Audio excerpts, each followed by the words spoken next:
Si vous ne savez pas ce que signifie le mot hébergement, c'est peut-être le moment de regarder cette vidéo car je vais vous expliquer comment fonctionne un site web de façon très schématique.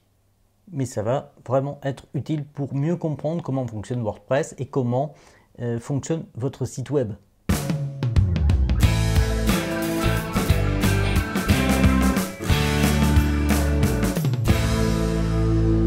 Quand vous cherchez quelque chose sur Internet, en général, vous allez sur Google, google.fr parce que c'est la version française, et vous tapez votre recherche. On va dire par exemple maison WP. Voilà. Et là, Google vous donne des résultats qui sont en général de bonne qualité. Et vous voyez qu'il y a un nom de domaine. maisonwp.com, c'est un nom de domaine. C'est ce qui permet en fait de retenir facilement l'adresse du site web. Mais quand vous cliquez sur maisonwp.com, en fait, la première des choses que fait l'ordinateur, c'est de trouver la machine sur laquelle se trouve maisonwp.com. C'est-à-dire où se trouve le serveur web. Mais il faut comprendre que sur Internet, chaque serveur est représenté par une machine et que cette machine a un numéro unique. Un numéro qui généralement est composé de 4 chiffres. Et la première des choses qui se passe, c'est que lorsque vous tapez dans votre navigateur maisonwp.com, la première des choses que fait l'ordinateur, c'est trouver le numéro de la machine. C'est ce qu'on appelle une résolution DNS. C'est un mot un petit peu compliqué, mais ça signifie en fait qu'on va transformer le nom de votre site web en numéro. Et c'est grâce à ce numéro qu'on va pouvoir interroger le site web.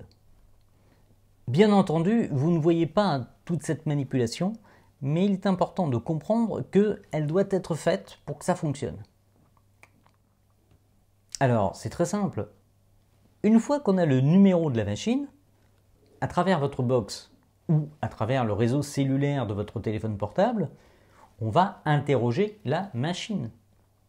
Cette machine, on la connaît puisqu'on a son adresse. Et c'est ce qu'on appelle une adresse IP. Donc, une fois qu'on a son adresse IP, on va l'interroger. Alors, cette machine, généralement, elle est dans un data center, un centre de données, où il y a plein de machines. Et chaque machine, c'est en fait un site web. Tout simplement. Et donc, quand vous créez votre site web, en fait, votre site web fonctionne sur un ordinateur qui se trouve dans un data center. Jusque-là, tout va bien. Et sur cette machine, il y a ce qu'on appelle un serveur. C'est un logiciel. Souvent, pour WordPress, c'est un serveur Apache. Ce serveur va prendre la requête et la distribuer à PHP. PHP, c'est un langage de programmation qui sait faire des choses et qui va en fait créer votre page web. La page web, c'est ce qui s'affiche dans votre navigateur, tout simplement. Et cette page va être créée directement en live, c'est-à-dire au moment où elle est demandée. Et c'est PHP qui va générer cette page. Et l'une des méthodes les plus simples pour générer la page, c'est d'utiliser WordPress, qui est en fait un logiciel en PHP, écrit en PHP, qui va en fait créer votre page directement, et ce en quelques dixièmes de seconde. C'est très rapide. Une fois que WordPress a généré la page, il suffit de la renvoyer au navigateur qui va l'afficher, tout simplement.